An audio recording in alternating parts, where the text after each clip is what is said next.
Aquila Rebelle. Portrait sensible.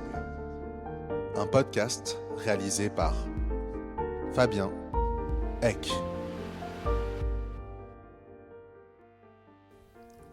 Ce qui apporte la lumière doit supporter la brûlure, nous dit Viktor Frankl, neurologue et psychiatre autrichien.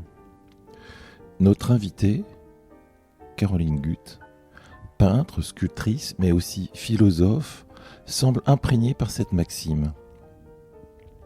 Son travail s'inscrit dans une réflexion sur l'humain, son image, son vécu et sa condition au cœur de la postmodernité. Cette recherche l'a conduite à explorer sous divers aspects l'essence de l'être féminin et la singularité de son vécu. Recherche sur la subjectivité de l'image corporelle et de la chair, ainsi qu'une réflexion sur le regard, la nudité, l'iconologie, l'ère du temps, la posture, la quête et l'identité féminine. Caroline Guth, née au sein d'une famille d'artistes, a parmi ses influences les plus déterminantes celui des caravagistes, dont elle admire l'esthétique violente, la mise en scène et les effets de clair-obscur exaltant les corps et procurant au volume une intensité particulière, mais aussi à l'esthétique singulière des peintres de la modernité viennoise, tels que Schiller et Klimt, en particulier l'ambiguïté de l'érotisme féminin et l'exaltation de la féminité qui s'en dégage. Proche de sa grand-mère maternelle, née en Algérie et descendante d'une esclave martiniquaise, elle fut très jeune sensibilisée au drame de l'existence, au racisme, au déracinement, au sens problématique d'une identité noire. Qui plus est, issue d'une famille dont les hommes furent absents, manquant donc de repères différenciants, elle s'interroge sur le décalage entre l'être femme et le devenir femme, ainsi que sur la signification de l'idée de féminité, la perception du corps féminin comme objet de désir, de plaisir esthétique et érotique, puis sur l'aliénation sous-jacente à cette condition de femme. Avant de débuter cet entretien, nous vous accueillons avec le groupe Rachels, qui avait composé une musique pour Egon Schiele, dont voici un extrait, First Self-Portrait. Aquila Rebelle vous dit bonjour ou bonsoir et vous souhaite la bienvenue.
Donc, chapitre 1er. Ouais.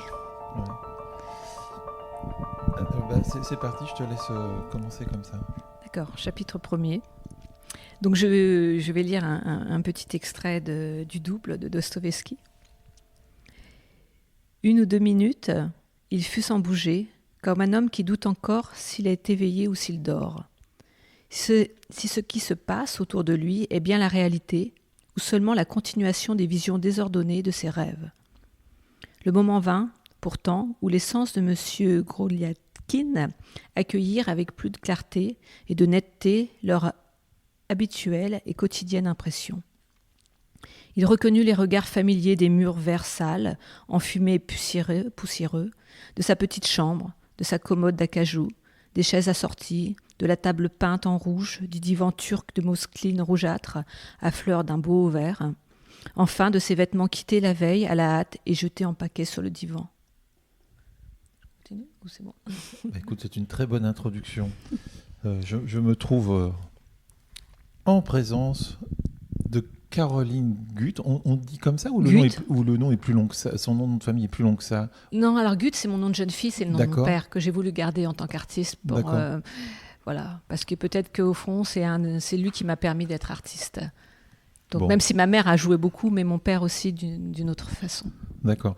Alors, on est actuellement là dans ton atelier parisien, puisque maintenant, depuis le mois de juillet, il y a 2 ateliers. Il y en a un qui est sur Bordeaux, et là, on est rue du Mont-Cenis. Voilà, à Montmartre, à Paris-Montmartre, oui. D'accord. Alors, on va voyager. On est à Montmartre. On va partir pour commencer, parce que c'est toujours intéressant de savoir d'où on vient, et on va partir en Algérie. Oui. Si tu veux bien. Oui. Parce qu'on va repartir à une certaine.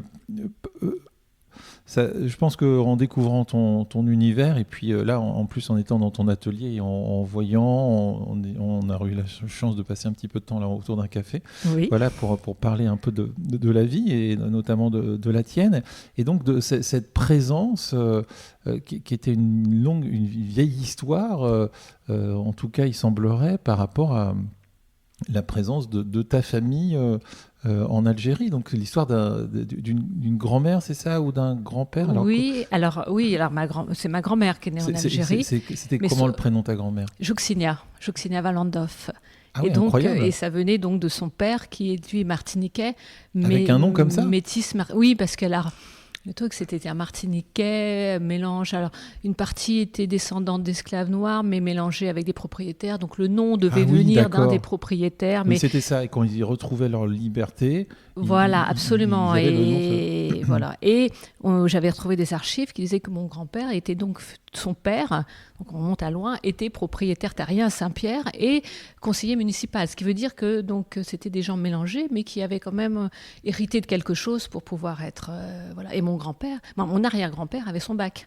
Il a fait l'école normale et il avait son bac et il a fait l'école normale. C'était comment son prénom à ton arrière-grand-père? Donc Richard Valandov. D'accord.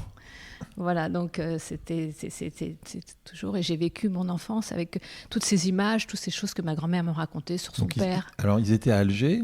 Oui, donc alors ma grand-mère est née à Algérie, en Algérie, pas à Alger. Alors, je me rappelle plus la petite ville dans laquelle elle est née, mais ils ont fini donc à Alger, et elle y a passé donc toute son enfance jusqu'à...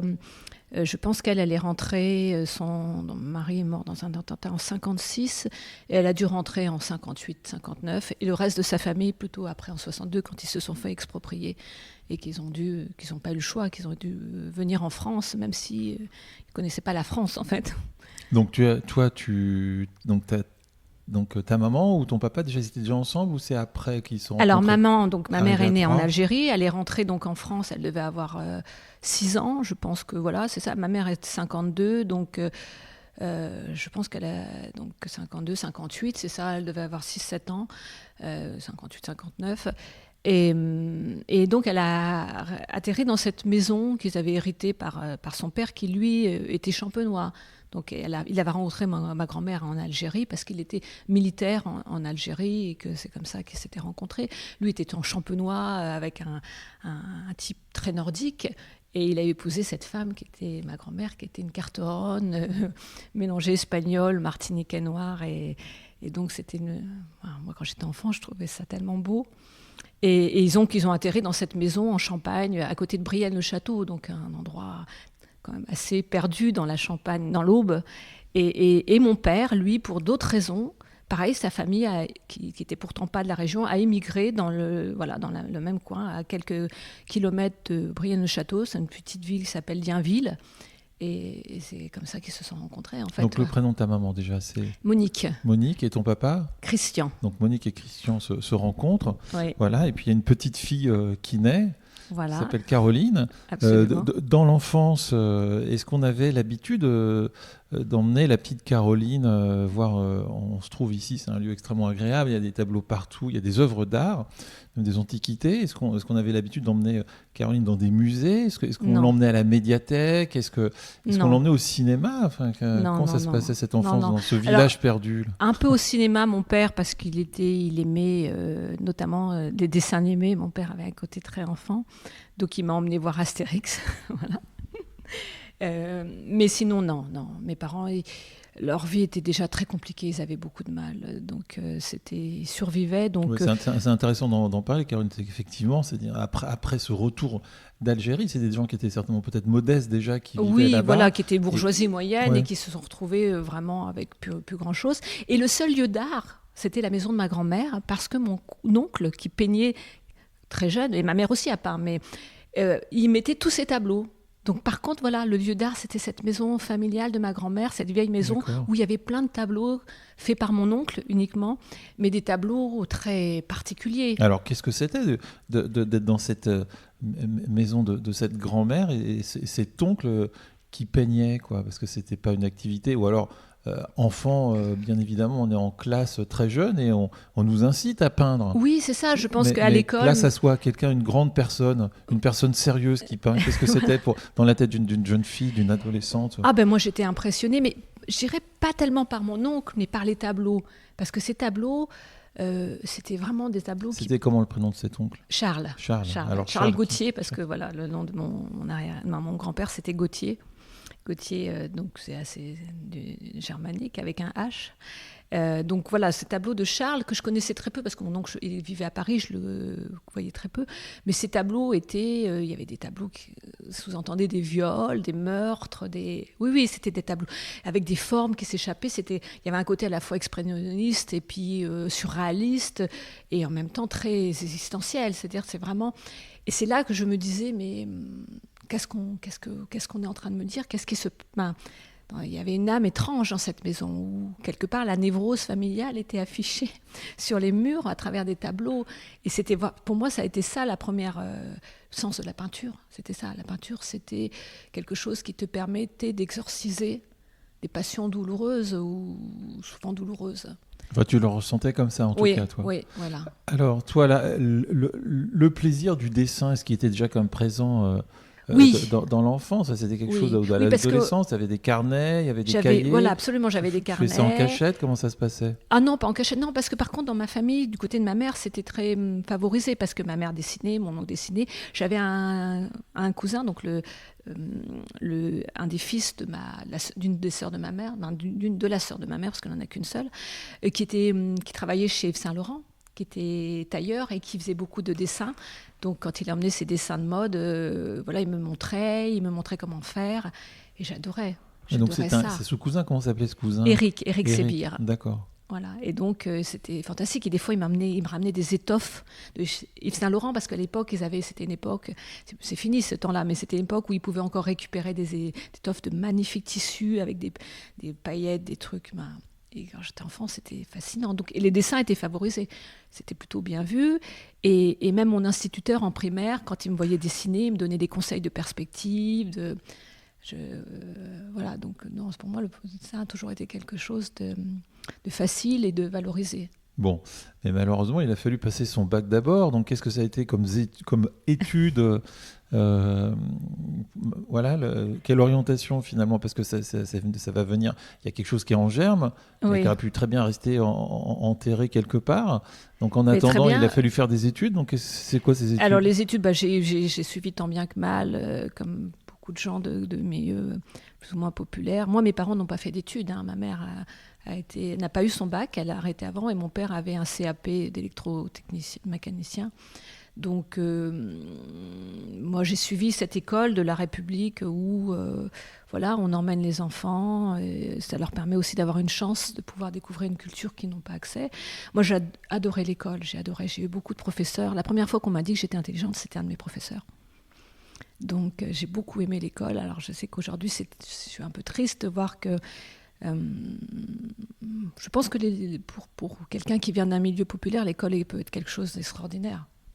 Voilà, donc j'ai beaucoup aimé l'école. J'ai suivi petit à petit un chemin choisi après par les aléas de l'orientation. Quand on ne sait pas ce qu'on veut faire, on suit. J'avais pris une option art plastique au bac, mais malheureusement, ma prof qui était très gentille, qui m'aimait beaucoup, mais elle faisait des sculptures en tissu et c'était pas mon truc. Donc du coup, ça n'a pas. Après mon bac, j'ai pas voulu faire d'école d'art. Parce que aussi il y avait beaucoup d'incertitudes. Ma mère me disait, tu sais, c'est pas un métier pour les pauvres. Ma mère avait la philosophie non plus d'ailleurs n'était pas un métier pour les pauvres. Et donc donc j'ai passé mon bac ES, j'ai fait un beau test force de vente qui n'était pas fait pour moi. J'ai eu un professeur de communication extraordinaire qui m'a dit, mais Caroline, tu n'es pas fait pour fais autre chose, fais une fac de psycho, fais une fac de com, fais ce que tu veux, mais fais quelque chose de plus... voilà. Et j'ai fini en philo, c'est là que je suis allée en philosophie. Et là que tout s'est éclairci. Bon, alors cette lumière là qui arrive, Oui. comment on l'a... Parce que du coup, tu as eu la chance de pouvoir redonner cette lumière avec des cours. Donc ça a duré combien de temps cette vie de professeur là, de philosophie? Après, quand j'ai enseigné, ça a duré 5 ans. 5 ans. Alors j'étais professeur contractuel. Donc j'étais professeur contractuel, j'ai fait beaucoup de remplacements. Oui, moi, quand j'avais mes élèves, je me disais, il faut absolument que je leur fasse comprendre que la philosophie peut changer leur vie, que ça peut leur donner des clés pour qu'ils soient heureux, qu'ils fassent des bons choix plus tard. Donc, il y a des élèves moi, j'avais beaucoup d'élèves finalement qui ont besoin, qui étaient réceptifs. Après, l'éducation nationale, c'est une grosse machine qui broie. Et moi, c'est pour ça que j'ai quitté l'éducation nationale, parce qu'on ne te donne pas les moyens. C'est peut-être qu'on n'a pas le droit de dire, mais moi, j'ai trouvé que on ne te donne pas les moyens. Et on n'offre pas, on ment aux enfants, on ment aux élèves. Bon, en tout cas, toi, pour ta part à toi, tu as essayé de donner quelque chose. Je vois qu'il y a je t'avais proposé de choisir quelques livres pour comme des petits cailloux là pour cet entretien. Oui. On va faire quelques pauses et là je vois qu'il y a écrit l'usage du vide. Oui, j'avais acheté ce petit livre il y a quelques années de Romain Gaziani parce que je pense que je trouvais ça intéressant, cette idée que plus on veut quelque chose, moins on réussit. Qu'il faut laisser faire, il faut avoir confiance. Il faut avoir confiance dans la vie, il faut avoir confiance dans les choses, il faut croire que le monde est plus juste que ce qui paraît, et il faut accepter de lâcher prise et de faire confiance. Et ça m'avait eu beaucoup plu, cette idée. Donc l'usage du vide, c'est aussi... Puis d'accepter finalement aussi le néant, d'accepter aussi que les choses n'ont pas forcément de sens, qu'on n'a soi-même pas forcément d'importance, mais de vivre quand même, et de le vivre bien, dans une forme de dépouillement et d'humilité. On revient un peu à Dostoïevski. Alors, oui. Je veux bien que tu m'en lises un extrait, s'il te plaît. Alors voilà, donc je pense que j'avais... Alors, c'est un petit extrait de l'usage du vide. L'originalité et l'authenticité peuvent bien se proclamer haut et fort par certaines têtes fortes de la littérature. Mais ces deux vertus se rangent parmi les états optimaux qu'il faut cesser d'avoir en vue pour leur laisser une chance d'éclore. Le dénuement authentique de la personnalité, s'il n'est pas un simple vœu pieux de l'esprit, ou un leurre comme le pense Valérie, ne se provoque pas en arrachant ses vêtements de façon ostentatoire, mais bien plutôt en les usant jusqu'à la corde contre la réalité rugueuse du monde extérieur, en oubliant qui l'on est et ce que l'on porte. Voilà, donc j'aimais bien cette idée de finalement que oui, on ne peut pas forcer les choses, ce n'est pas en criant haut et fort ou en voulant absolument, par exemple, c'est pareil, cette idée que de vouloir être un artiste, Une fois, on m'avait posé la question, on ne veut pas d'être un artiste. On fait de l'art parce qu'on a besoin de dire quelque chose. Mais vouloir être un artiste, c'est ridicule. Ça ne se veut pas. C'est peut-être quelque chose qui peut arriver, qui arrive si tu crées une œuvre. Et puis c'est ridicule de vouloir être un artiste. C'est prétentieux, c'est vaniteux. Mais en même temps, c'est ce qui va se passer, parce qu'il y a une porte qui va se claquer. Il y a aussi la vie en elle-même, c'est-à-dire que tu vas être maman. Comment on arrive à affirmer un choix, en tout cas pas un choix, mais en tout cas une nécessité, quoi. C'est cette nécessité. Tu as commencé à te remettre à peindre ou à dessiner, enfin à te lancer dans quelque chose. Ton petit garçon était déjà là ou pas ? Oui, alors j'ai toujours peint et dessiné, mais c'est vrai que quand j'enseignais la philosophie, je le faisais de façon mineure, donc je me faisais plaisir, comme on dit, je me faisais plaisir. C'est-à-dire, je dessinais et je peignais que pour moi, et voilà. Et puis quand j'ai décidé de quitter l'enseignement et que j'ai rencontré mon second mari, donc j'ai divorcé, j'ai rencontré mon second mari, il s'est passé là à un moment une opportunité qui faisait que je pouvais donc démissionner et que de toute façon je devais, parce que je ne pouvais pas me faire muter ailleurs qu'en Champagne-Ardenne. C'était trop difficile d'avoir à l'Académie de Paris. Et c'était l'opportunité pour moi sans trop de pouvoir vraiment ne faire plus que de l'art. Quelque part, ce que j'avais envie depuis très longtemps, mais il faut pouvoir se permettre. Il faut avoir des conditions qui le permettent. En tout cas, moi, je le vivais comme ça, parce que j'ai vu mon oncle, j'ai vu d'autres gens faire trop de sacrifices pour pouvoir... mais de sacrifices essentiels, c'est-à-dire que pour pouvoir gagner de l'argent, renier ce qu'on aime, renier ce qu'on a, ce qui est important pour nous. Et ça, moi, je voulais pas. Je voulais pas renier. Je veux dire, si je suis artiste, c'est pour pas renier quelque chose, au contraire. Donc tu as des principes. Oui. Donc voilà, en 2008, c'est passé tout ça qui m'a permis de me dire, voilà, maintenant je vais faire plus que ça.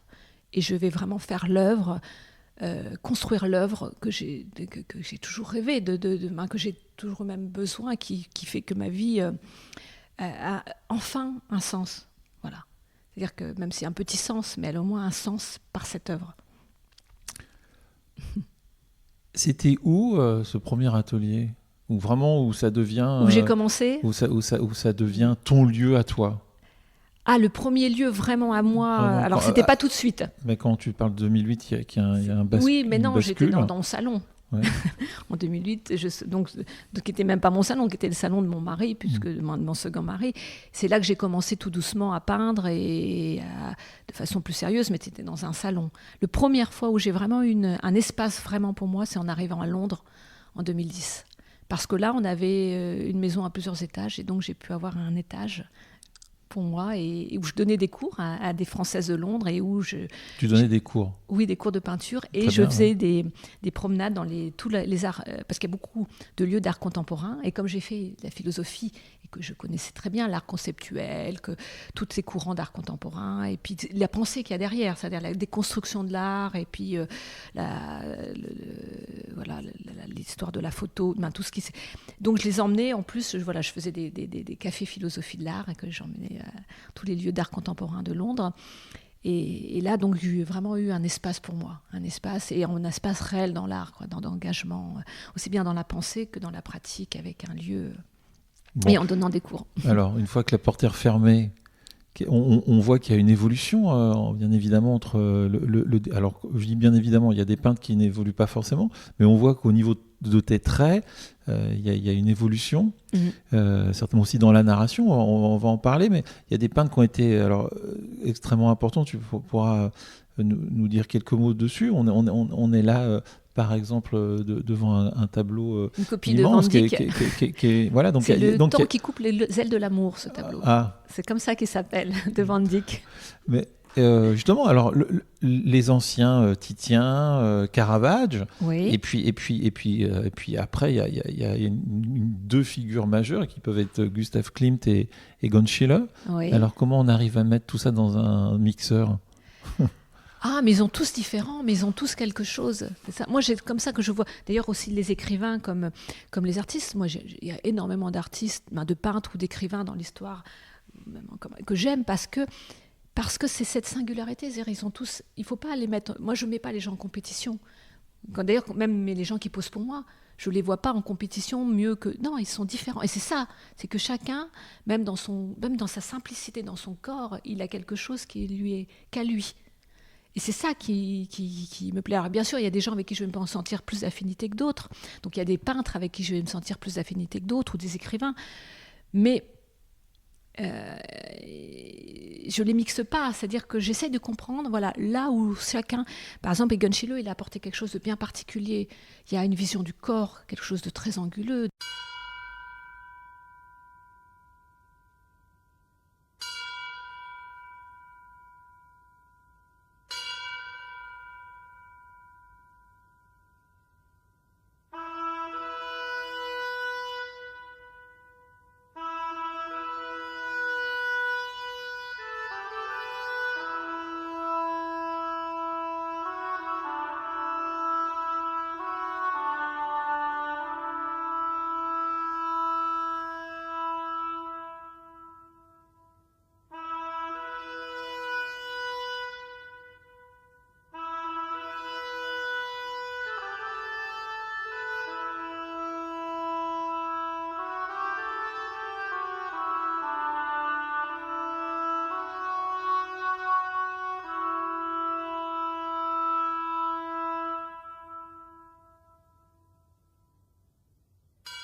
Ah oui, de Klimt, de Schiele, voilà. Oui, oui, voilà. Donc par exemple, oui, donc Schiele, c'est cette force, quelque chose à la fois beau et en même temps de cruel chez Schiele. Il y a quelque chose dans ses corps très maigre et en même temps c'est très esthétique. Il y a quelque chose de très fort, de vraiment beau sans être, mais en étant une forme de violence, voilà. Alors que Klimt, c'est différent. Klimt, c'est beaucoup plus doux. C'est beaucoup plus séducteur, c'est beaucoup plus... c'est une autre vision, même s'ils ont des points communs, mais on sent des personnalités différentes. Et après, alors, l'art classique, comme comme ce tableau de Van Dyck, c'est encore autre chose. C'est une autre peinture. Là, c'est une peinture très polissée, très raffinée, qui est de virtuose. Donc, on est dans autre chose. En fait, on ne peut pas mélanger. On peut juste se dire, ah là, il a fait quelque chose, il a réussi quelque chose, ça dit quelque chose. Et là, autre chose. Et moi, selon ce que je vais dire, je vais écouter lui ou je vais écouter lui. Et je vais tout utiliser, en fait. Je ne vais rien m'interdire. Parce que c'est comme apprendre un langage. La langue, elle est faite par plein de gens. Et chacun apporte quelque chose, et après ça enrichit ce langage. Ça permet de, selon ce qu'on va vouloir dire, le dire familièrement ou très soutenu, ou avec de la violence. Voilà. Mais il y a comme ta singularité, il y a quand même ton propre trait. Oui. Et comment ça se définit, ça? Enfin, comment on sait que c'est ça finalement? Mais parce que ça, c'est par rapport à là, ça va être, je dirais presque par rapport à mon corps, à mon goût. C'est-à-dire que bien sûr que je fais des choix, des choses qui me touchent ou pas, en fonction de moi, de mon corps, de ce que je ressens. Et c'est là que ma singularité va se loger. Je pense que d'ailleurs, c'est pour ça que j'aime beaucoup le nu. Et j'aime voir les gens nus. Parce que quand on les voit nus, on voit où se loge leur singularité. Le vêtement, ça a tendance à uniformiser, à cacher, à masquer. Mais quand ils sont nus, je trouve que c'est ça qui me fascine quand je vois les gens nus ou quand je vois du nu. C'est que c'est là qu'on voit vraiment leur singularité en tant qu'humains. Et là où ils sont, où il n'y a que eux qui peuvent être comme ça. Alors, il y a la présence du corps dans les tableaux, mais avant, on va peut-être revenir à quelque chose qui est beaucoup plus ancien. Enfin, c'est disparition, c'est-à-dire c'est la mort. Oui. Je crois que c'est quelque chose qui te... Alors, je sais pas hanté, certainement pas, mais en tout cas qui t'habite, qui est comme un espèce de compagnonnage, je sais pas. Quelque chose qui est toujours en arrière-fond. Mais je pense que Dostoïevski, on le retrouve chez Dostoïevski, c'est cette idée, c'est le nihilisme. C'est-à-dire quand on accepte, quand on comprend que finalement tout s'effondre, quand on comprend que la vie n'a pas de sens et qu'on n'est rien, qu'on n'a pas de sens non plus, en fait, qu'on peut apparaître et disparaître comme ça du jour au lendemain et que finalement tout le monde s'en remet. Mais est-ce qu'il existe un Dieu? Parce que dans les démons, Oui, l'un des sûr. personnages dit tu te tues pour te prouver que tu es libre et que Dieu n'existe pas. Voilà, alors c'est tout le truc, mais c'est que aujourd'hui on ne peut pas s'en remettre à un Dieu parce que le nihilisme a fini son travail. Donc, mais c'est pas pour ça qu'il n'y a pas d'espoir. C'est que même s'il n'y a pas de Dieu, il y a quand même quelque chose. Et ce quelque chose, c'est cette vie qu'on a à un moment et qu'on peut se dire que finalement, si on ne prend pas les choses trop au sérieux, cette vie, autant en créer quelque chose. Créer ta propre vie, ce que je disais déjà quand j'étais jeune. C'est-à-dire et donc gagner cette liberté en arrêtant de porter des fardeaux stupides, de se faire d'avoir peur de tout. De toute façon, ça ne sert à rien d'avoir peur de l'âme. On n'y échappera pas. Mais ce qui compte, c'est qu'avant qu'elle arrive, c'est faire quelque chose, en profiter. Pas bêtement, mais je veux dire de se dire que de faire appel à tout son corps, à toutes ses sensations pour vraiment vivre. Et comprendre, sentir ce que c'est que la vie, parce que c'est quand même une énigme formidable. Le monde, l'univers, la vie, le vivant, c'est quand même... Moi, je sais, quand j'étais enfant, ça me fascinait. Je me disais, mais pourquoi on vit? Pourquoi il y a des êtres aussi complexes? Les animaux, ça correspond à quoi? Il pourrait ne rien avoir. Bon, comment ça se construit? Puisqu'on parle de nature, puisqu'on parle de genèse, là, comment naît une œuvre? Je pense que c'est en laissant notre inconscient, en laissant nos fantasmes, nos inconscients, c'est aussi nourri de tout ce qu'on a vu, de tout ce qu'on a aimé depuis qu'on est enfant. Et en laissant tout ça remonter à la surface et se relier, reprendre forme, voilà. Et puis aussi ce que nous inspirent nos ancêtres, ce que nous inspirent les gens qui nous entourent. Alors moi, je sais, je travaille beaucoup avec des modèles aussi, parce que le modèle, la personne, elle t'inspire quelque chose, parce qu'elle te donne toujours un peu quelque chose de ce qu'elle a vécu elle-même, de ce qu'elle est. Si par exemple on prend un tableau qui est dans ton atelier parisien, puisqu'on y est là actuellement, et qu'à un moment particulier de notre histoire, là, très contemporaine, pendant le Covid, ce tableau-là, concrètement, est-ce qu'il y a des... Comment il est né? Est-ce que c'est, tu parlais de corps, d'humain, est-ce qu'il y a tout le temps quelqu'un qui pose pour toi, ou c'est une lecture, c'est la vie qui passe, et à un moment il faut la figer, parce que si l'intérêt aussi du tableau, c'est de figer le temps, d'une certaine manière. Oui, c'est de figer un sentiment, une idée, une image, mais qui peut me venir soit en voyant quelqu'un, soit dans mes rêves, soit dans mes divagations. Et effectivement, à un moment, je me dis, Parce qu'il est très très fort. Alors, est-ce qu'on peut s'arrêter quelques minutes, quelques Alors, secondes, minutes sur la descente de croix sur le tableau, tu sais, qui est exposé dans ton atelier et, Oui. et par rapport au Covid avec. Oui, d'accord. Voilà. Avec les personnages Ouais, autour de ce ouais, corps qui. ouais. Alors, pour moi, ce tableau-là, effectivement, le Covid, en fait, a montré qu'aujourd'hui, je trouve que ça se sentait bien pendant l'époque du Covid, qu'on a perdu le sens du tragique dans la vie. Or, le tragique, c'est ce qui permet aussi de donner une profondeur à la vie. À faire que la vie, c'est pas juste quelque chose de trivial, où on est des consommateurs bêtes et puis soumis, et puis on essaye de survivre comme des petits êtres. Pensez à Nietzsche et le dernier homme. Mais le tragique, c'est ce qui permet de donner, même si on sait que c'est faux, c'est une illusion, mais ça permet de donner une épaisseur aux choses. Et pendant le Covid, j'ai senti que ça manquait. Parce que les gens, on les réduisait à vouloir absolument avoir peur de tout, peur du voisin, peur des microbes et des virus, on vit régulièrement avec. Hein. D'un seul coup, ils avaient peur de ce qu'eux-mêmes ils sont, parce qu'on en porte plein en nous. On est nous-mêmes une manifestation de la vie. Et d'un seul coup, on voyait les gens qu'on les poussait à s'enfermer, à avoir peur des autres, à avoir peur de la maladie, à avoir peur de la mort, alors que on peut éviter le Covid, mais mourir d'autre chose le lendemain, je veux dire d'un cancer. Et je me disais, mais comment on peut faire ça? Comment on peut faire ça aux gens? Comment on peut les réduire à ça? Au lieu de leur apprendre, plutôt de leur dire, voilà, parfois il faut accepter, on meurt, il y a des gens qui meurent. C'est terrible, c'est dur, mais il faut... Alors, qu'est-ce qu'on voit sur ce tableau? Ce qu'on voit, c'est qu'en fait, on essaye de tout aseptiser.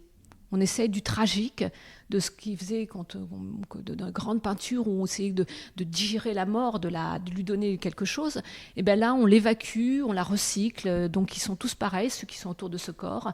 Ils sont tous des clones des mêmes qui veulent tout rendre stérile et une forme de tyrannie hygiéniste, et surtout évacuer tout ce qui peut déranger le quotidien, quoi. Tout ce qui peut faire peur ou tout ce qui pourrait nous faire mal à l'estomac, comme dirait Nietzsche. Donc c'est ça qu'il évoque, ce tableau, c'est en fait évacuer le tragique de la vie et en faire quelque chose avec les couleurs sont très vives, sont très contemporaines, elles sont très... Alors quels sont les personnages? Ceux qui sont autour, ils représentent, on va dire, Parce qu'il y a un personnage féminin. Oui, central. Le personnage féminin, c'est cette corps de femme qui est en position christique. En fait, c'est la vie, c'est le vivant, mais dans son aspect tragique, voilà, qui porte toute sa... C'est pour ça qu'il y a une référence au Christ, même si c'est une femme, mais parce que c'est plus le Christ, c'est la vie. Et donc je me suis dit, il faut un corps de femme, mais un corps de femme christique quelque part.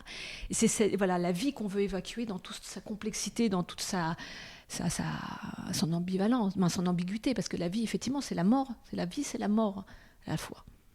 Donc on veut évacuer ça aujourd'hui. On veut tout aseptiser. On veut plus que les gens souffrent de la perte, qu'ils souffrent. Voilà. Alors qu'en fait, moi je pense que je pense que la souffrance est importante. La souffrance, elle permet de grandir, elle permet de se renforcer. Je pense que je comprends qu'il y a plein de gens qui vont me détester quand je dis ça, mais pour moi, la souffrance, j'ai beaucoup souffert dans ma vie et je pense que ça m'a grandi. Ça m'a grandi. Voilà. J'ai beaucoup travaillé sur cette souffrance parce qu'il faut la digérer. Hein. Par contre, c'est vrai qu'on peut en périr de la souffrance. Mais si on arrive à trouver les forces en soi et pas se donner trop d'importance, elle peut vraiment nous grandir. On parlait du corps, le corps de... Parce que par 2 fois, tu es devenue maman. Son propre corps qui se multiplie, qui se distend, qui prend une autre forme. Qu'est-ce que ça a été intérieurement, et puis aussi de le restituer aussi d'une manière ou d'une autre sur un tableau? Est-ce que c'est... Oui, mais je pense on peut toujours créer une distance à soi-même.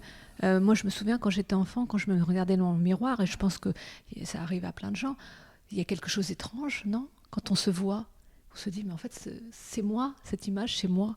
Alors que c'est pas forcément, on ne ressemble pas forcément à ce qu'on ressent. Et donc, effectivement, mettre son corps à distance, le représenter, c'est ça aussi... peut-être que c'est aussi l'histoire de Narcisse, c'est-à-dire que d'un seul coup, on est confronté à quelque chose qui est nous, mais qui n'est pas nous en même temps, qui est un autre... voilà, quelque chose de fascinant. Et je pense que se représenter pour un peintre, l'autoportrait, c'est se mesurer aussi à... Alors ça peut faire peur des fois, parce qu'en fait, d'un seul coup aussi, on se réduit à quelque chose, on se réduit à une image.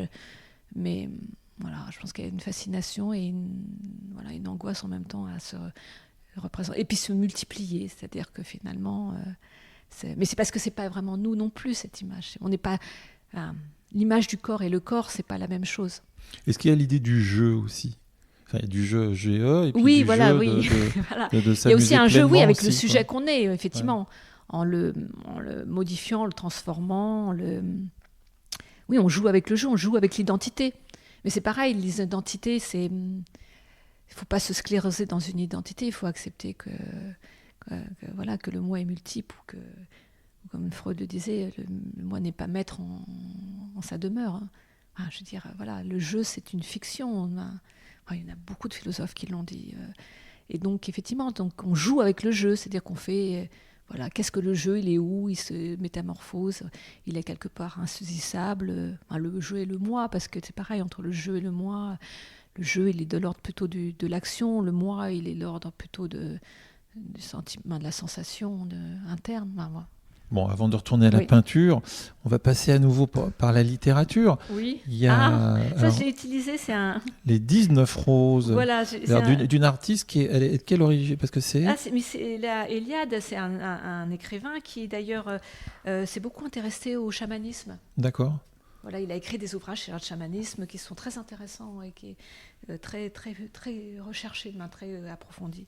Avant d'aller plus loin, on voit qu'il est annoté, ce livre. Ah oui, parce que je m'en suis... Alors, déjà, je l'ai lu plusieurs fois et je m'en suis servi pour un tableau, alors? Pour la série Ainsi parlent les Sibylles. D'accord. Et tiens, parle-nous, avant de nous faire une petite lecture, parle-nous justement, voilà, on parlait de création, un livre, les 19 roses de cet auteur-là. Est-ce que c'est un auteur qui était quelqu'un que tu lisais régulièrement, ou c'est vraiment ce livre-ci en particulier? C'est ce livre-là. Et en fait, après, j'ai lu plusieurs de ces livres, mais en fait, j'ai fait une rencontre, quelqu'un qui est venu à mon atelier. Oui, parce qu'il est traduit du roumain, c'est ça, hein? Voilà. Et qui m'a dit, on parlait, il m'a dit, mais tu devrais lire ce livre. Et je l'ai lu, et je me suis dit, mais oui, et d'ailleurs, beaucoup de gratitude pour la personne qui m'a conseillé, parce que ça a fait sens. Et en plus, ça a fait sens à un moment où j'étais en train de travailler sur les Sibylles, et où, en fait, ce livre m'a... Alors, pourquoi les Sibylles? Et puis, si tu peux expliquer Sibylles, un peu ce que c'est qu'une Sibylle. C'est prophétesse, c'est-à-dire c'est un côté un peu... les Sibylles, dans cette série, elles sont là pour dévoiler l'homme contemporain, de ce que nous sommes, nous, dans notre souffrance, dans notre attente, dans notre désir, dans notre... Voilà. Et donc, elles sont là, c'est des prophétesses, donc elles annoncent ce qu'est leur contemporain et ce dont peut-être il manque. Mais je voulais quelque chose un peu comme le tragique. Parce que pour moi, le tragique, si j'ai fait un tableau là-dessus, c'est parce que je pense que c'est essentiel dans la vie. Il faut vivre de façon tragique. Il faut prendre les choses qui nous arrivent de façon tragique, parce que tout de suite, ça donne un aura, et c'est plus trivial. Le tragique, c'est contre le trivial. Vous voyez, le trivial, le truc qui n'a pas d'épaisseur, voilà, le tragique, lui, c'est un remède. La mort, d'ailleurs, c'est aussi pour ça que je dis que la mort est un vivifiant. C'est la mort, voilà, c'est le tragique de la vie. Il faut le voir comme ça. Je vois qu'il y a des croquis qui sont faits, donc on ouvre la première page. Donc ce livre, c'est les 19 roses de Mircea Eliade. Du coup, et donc il y a il y a des prises de notes en tout cas, et puis il y a un espèce de croquis avec une perspective, un personnage. Sur un de mes tableaux qui est d'ailleurs dans le catalogue, où il y a plusieurs plans. D'accord. C'est un tableau où j'ai voulu mettre l'obscurité au centre du tableau. Donc les deux, l'avant-plan et l'arrière-plan sont lumineux dans ce tableau, donc matérialisés sur le coin droite et le coin gauche avant-bas. Et au milieu, il y a l'obscurité. Et ce qui ne c'est pas quelque chose qui se fait d'ailleurs en général en peinture, parce qu'on ne met pas la lumière comme ça. Mais je trouvais que c'était parce que c'était pour te montrer qu'il y avait la traversée de quelque chose. Ça, c'est extrêmement intéressant ce que tu viens de dire. Tu viens de dire, ça ne se fait pas comme ça. Et pourquoi ça ne se ferait pas comme ça, justement? Mais encore aujourd'hui, on a beau dire, pourtant on a déconstruit beaucoup de choses, mais il y a encore de choses qui je m'en suis rendu compte par les remarques qu'on m'a fait, que les gens pensent qu'il ne se fait pas dans un tableau. Et moi, effectivement, je ne vois pas pourquoi. Aujourd'hui, normalement, grâce à Picasso, tout l'art moderne, ils ont déconstruit pour qu'on puisse aujourd'hui faire ce qu'on veut de l'espace pictural. et voilà, ils mettent notre propre projection intérieure. C'est... Alors plongeons Oui. tout de suite. Donc sur un extrait de... Moi, je vais prendre un petit extrait que peut-être si ceux qui auront écouté mon film le reconnaîtront. Voilà. Cela faisait partie du spectacle. Il ne courait pas vers la sortie, il se disséminait le long des murs, d'où il devait ensuite monter sur scène. On préparait le deuxième tableau. Et c'est avec ce deuxième tableau que commençait le véritable spectacle. Voilà, parce que tout le long, on parle d'une mise en scène d'un spectacle. Est-ce que tu vas régulièrement au théâtre ? Alors, j'y suis allée beaucoup. J'avoue que moi-même aussi, quand j'étais au lycée, j'ai fait du théâtre. Quand j'étais au collège, j'ai fait du théâtre. Et au fond de moi, j'aurais aimé être actrice, comédienne. Je pense que ça se sent dans les tableaux, parce qu'effectivement, Oui. il y a une mise en scène, il y a une abîme. Oui. Voilà, et puis effectivement, théâtre antique, même si on est dans des corps contemporains, mais il y a cette présence-là, effectivement. On peut penser à Antigone, on peut penser absolument, oui. dans ton travail. Et donc il y a cette vie comme ça là, qui est là. Je voudrais aussi poser une question, c'est concernant qu'est-ce que c'est que la matière ? Qu'est-ce que c'est qu'avoir de la peinture acrylique, soit à l'huile Qu'est-ce que c'est que faire au couteau, au pinceau ? C'est quoi s'approprier ça ? Ah c'est la chair, c'est la chair. La matière, c'est la chair. Donc c'est sentir les choses. Alors il y a les couleurs qui parlent à l'œil, mais il y a aussi la texture, le brillant, le transparent. Et effectivement, quand on est peintre, il y a ça aussi qu'on aime sans... Et puis il y a la toile, parce que j'ai chouette dans ton atelier tout à l'heure, j'ai vu, il y avait un grand... donc la matière qui... Les rouleaux de toile. Les rouleaux de toile. Oui, le lin. Moi j'aime beaucoup le lin, c'est rêche le lin, mais en même temps c'est souple et c'est des fils. Je ne sais pas comment expliquer ça parce que c'est du ressenti. Mais oui, moi ce que j'aime aussi dans la peinture, c'est le corps à corps avec la matière. Et c'est pour ça que je ne pourrais pas faire des installations. Parce que moi j'aime lutter. Avec...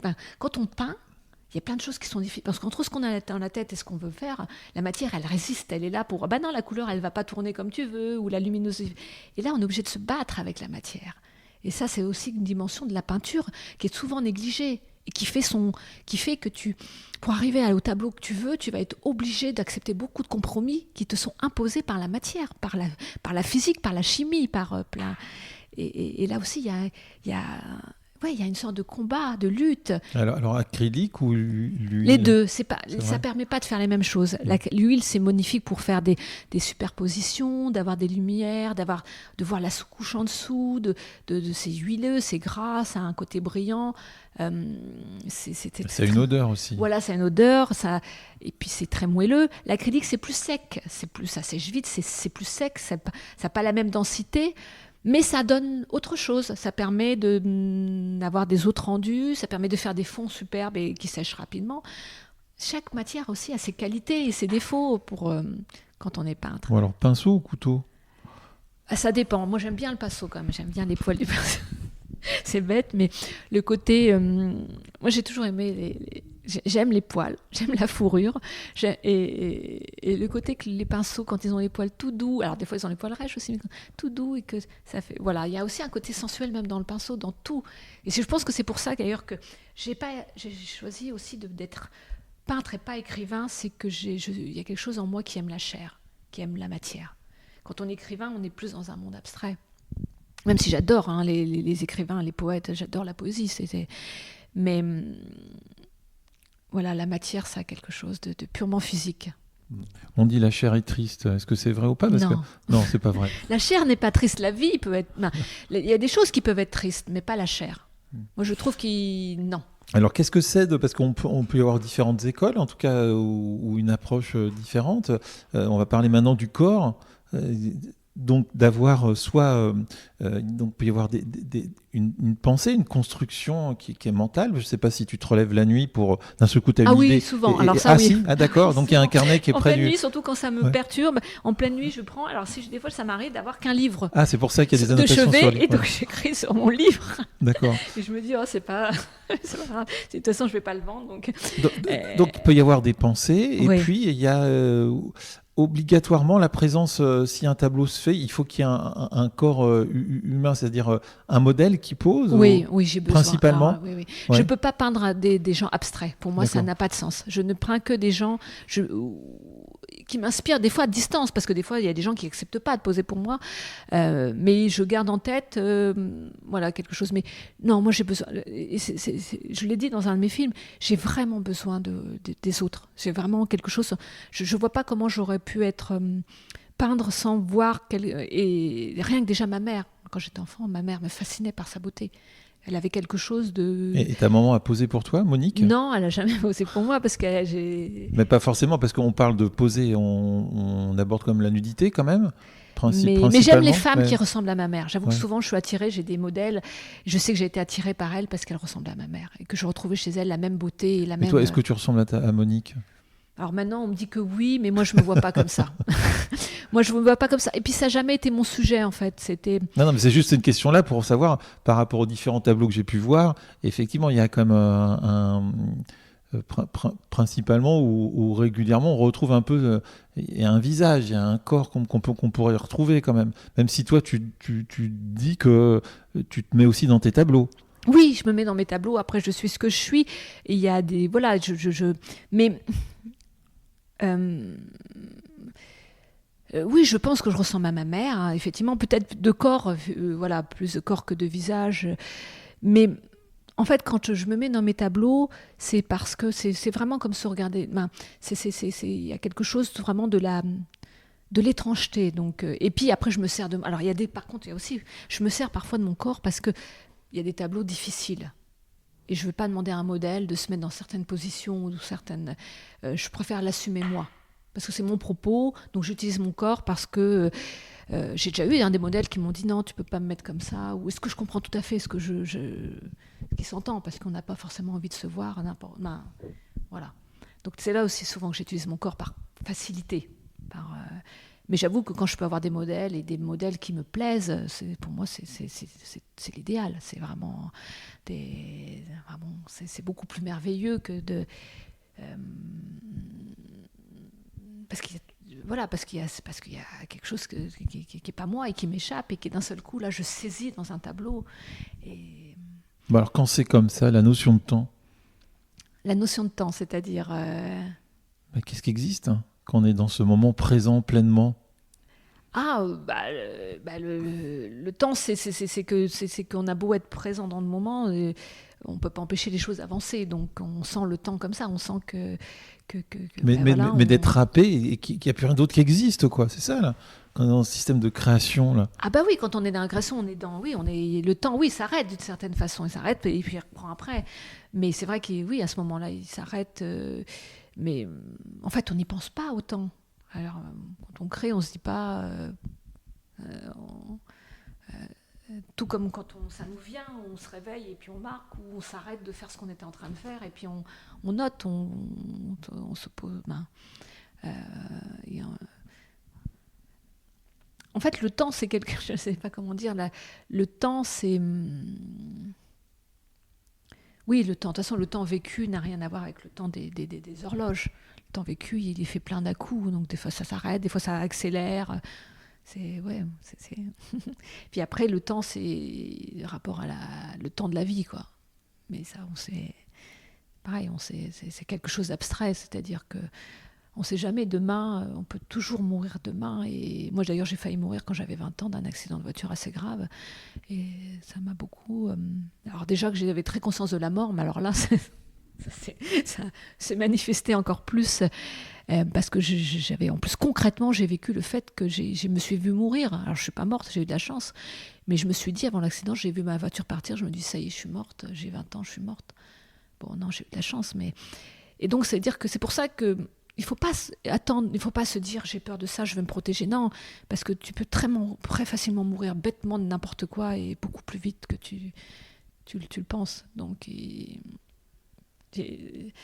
voilà, c'est comme ça qu'il faut vivre, en se disant ça. Quand on prépare un tableau, quand on y réfléchit, tu parlais des fois de séries. Oui. Est-ce qu'il y a des choses qui sont dans un petit cahier, il est noté peut-être des phrases, des mots pour quelque chose qui va advenir? Oui, beaucoup. Ouais. J'ai beaucoup de projets d'ailleurs dans mes carnets en cours qu'il faudrait que je me dise, il faudrait que j'espère de les concrétiser. Comme j'ai beaucoup de livres que je dois lire. Oui, j'ai beaucoup, je note. Alors il y en a qui vont vraiment advenir, il y en a, j'avoue que peut-être des fois au bout d'un an, en fait, je me suis dit non, en fait, finalement, c'était pas... Voilà, c'est aléatoire. Mais sinon, oui, mais je laisse aussi les choses me venir par les rencontres, C'est pour ça que j'adore rencontrer des gens. Je pense que beaucoup de gens aiment rencontrer. La rencontre est toujours quelque chose qui te force à sortir de toi-même. Parce que même si l'autre est méchant, même quand il est méchant, ça te force à sortir de toi-même. Ça te force à d'être confronté à quelque chose. C'est intéressant. Et dans tes tableaux, est-ce qu'il y a cette présence-là absolument de vie, ou en tout cas de défendre quelque chose? Oui.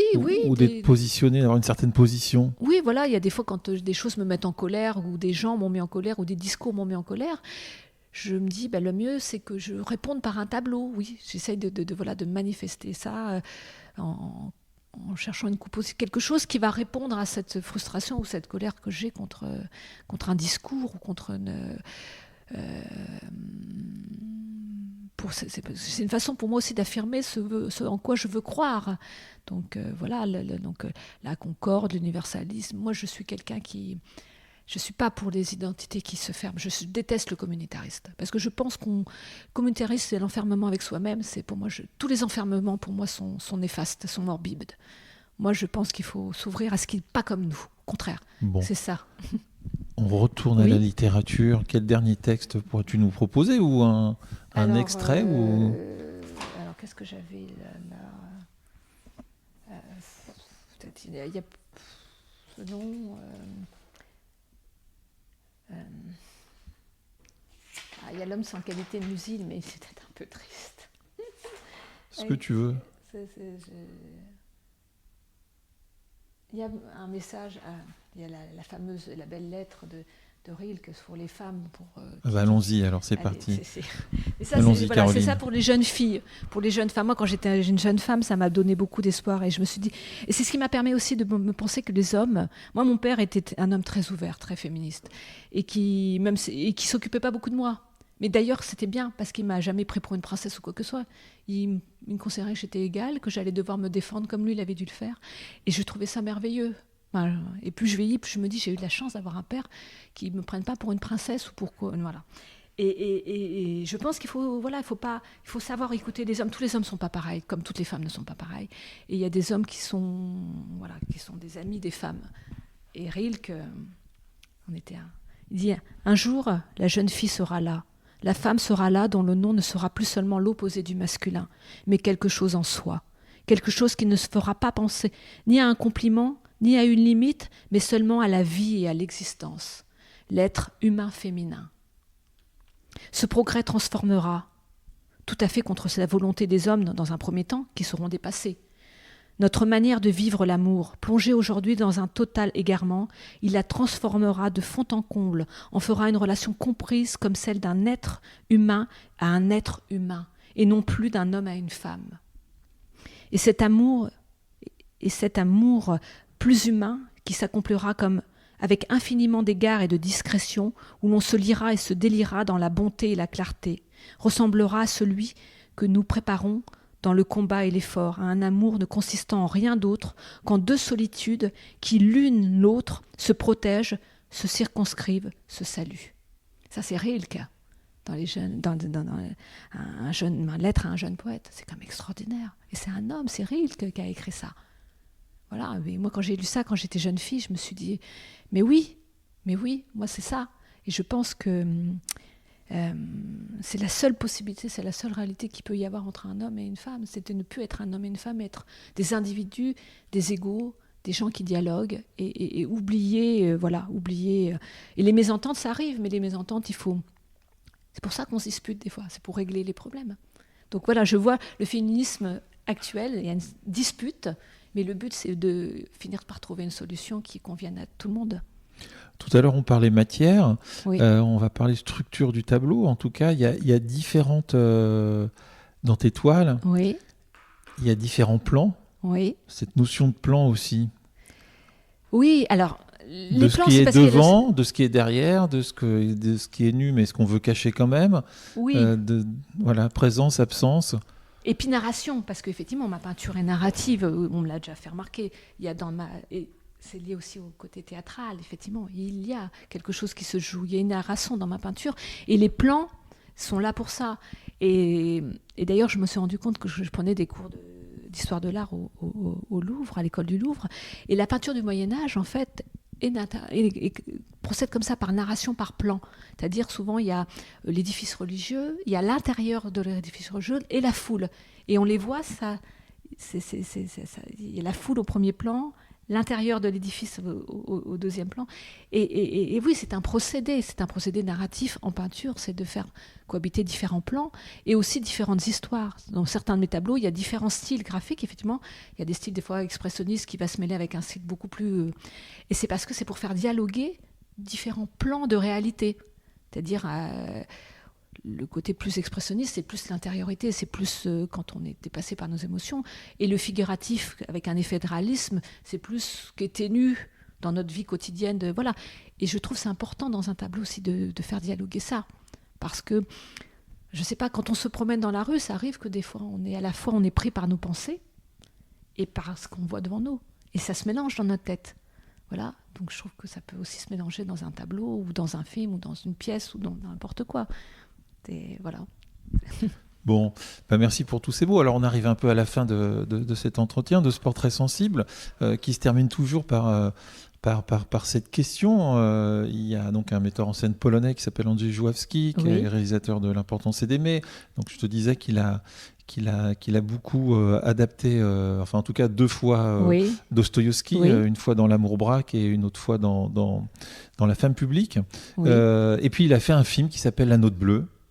Un peintre. Pas un peintre, enfin si, il y a un peintre dans le film, parce que c'est le dernier jour, ça se passe à Nohant. On est dans la maison de Georges Sand. Et donc il y a Delacroix qu'on aperçoit dans le film. Et puis surtout, c'est le dernier jour entre Frédéric Chopin et Georges Sand. Et Georges Sand, qui était joué par Marie-France Pizier. Et elle disait dans ce film qui s'appelle La note bleue, elle disait « Quand le ciel est vide et que ça m'a fait mal et que je comprends plus rien à rien. » Toi, Caroline, comment tu as réussi à traverser ces moments-là, ces vagues? Donc, quand le ciel est vide et que ça fait mal et qu'on comprend plus rien à rien. C'est se dire que donc déjà accepter que ça fasse mal et qu'on comprenne plus rien à rien. Et après, se donner le temps pour arriver à faire quelque chose, à remplir ce vide de quelque chose qui en fait, arriver de ce qui fait mal à le mettre en forme et donc à remplir finalement ce vide par cette mise en forme c'est une façon aussi d'accepter ce qui fait mal et d'en créer quelque chose, d'en faire quelque chose qui mais je pense que quand on est artiste on fait toujours ça. Je pense que Georges Sand devait faire ça. Que Chopin aussi, c'est-à-dire, d'ailleurs c'est merveilleux, Chopin, même Georges Sand, c'est-à-dire que c'est ça, c'est que la souffrance aussi, finalement, elle te pousse quand ça fait mal, il faut bien en faire quelque chose, sinon tu en péris, sinon tu te drogues, ou tu deviens fou, ou tu te suicides. Donc si tu refuses de te droguer, de devenir fou, de se suicider, tu deviens un artiste. Parce que c'est la dernière solution pour arriver à gérer ce qui fait mal. Je pense en tout cas. Bon, merci beaucoup Caroline. On peut te retrouver aussi, il y a beaucoup sur YouTube, il y a quelques vidéos que tu fais qui sont extrêmement intéressantes. On n'a pas parlé musique, mais je te laisserai le choix de de proposer pour ce podcast, pour l'ouvrir et le refermer, Oui. 2 œuvres musicales. Deux ça œuvres peut être, musicales, ça peut être je choisirais une contemporain. classique et Ce que tu veux, ça sera complètement libre. On va moderne. le découvrir.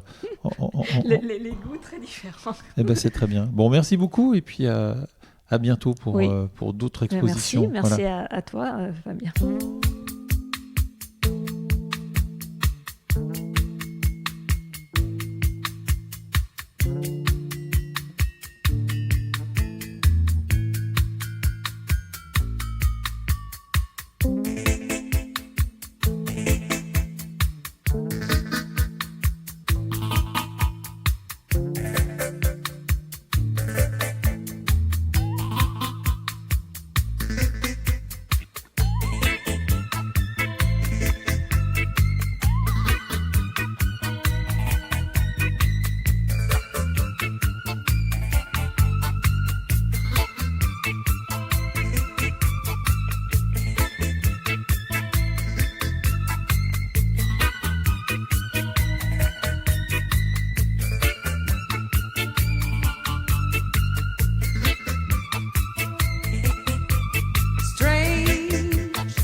Serge quoi on raconterait la mort.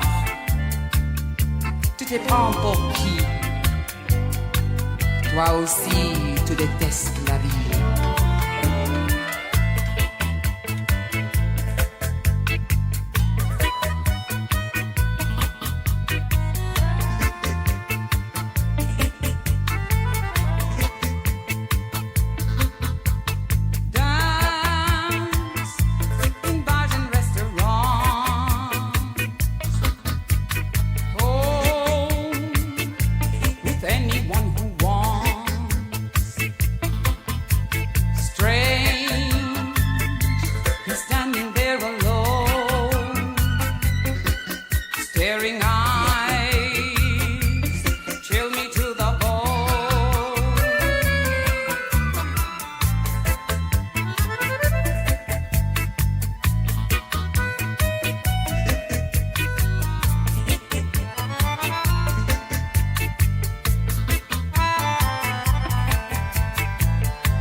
Dans sa chambre, Joël et sa valise.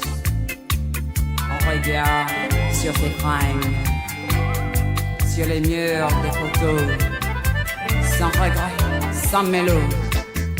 La porte est claquée, Joël est barré.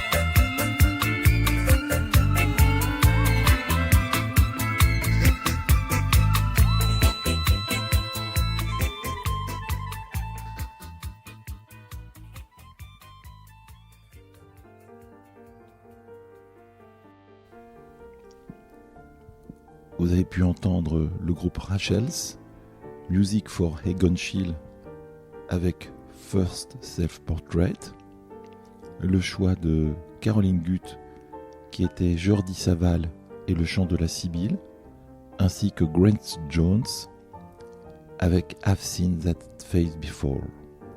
Entretien Fabien Eck, prise de son Melville Egbelet, musique Adrien Desarrojo, création visuelle Stéphane Perrault, photo visuelle Philippe Lévy. Que la Rebelle vous dit bonjour ou bonsoir et vous dit à bientôt.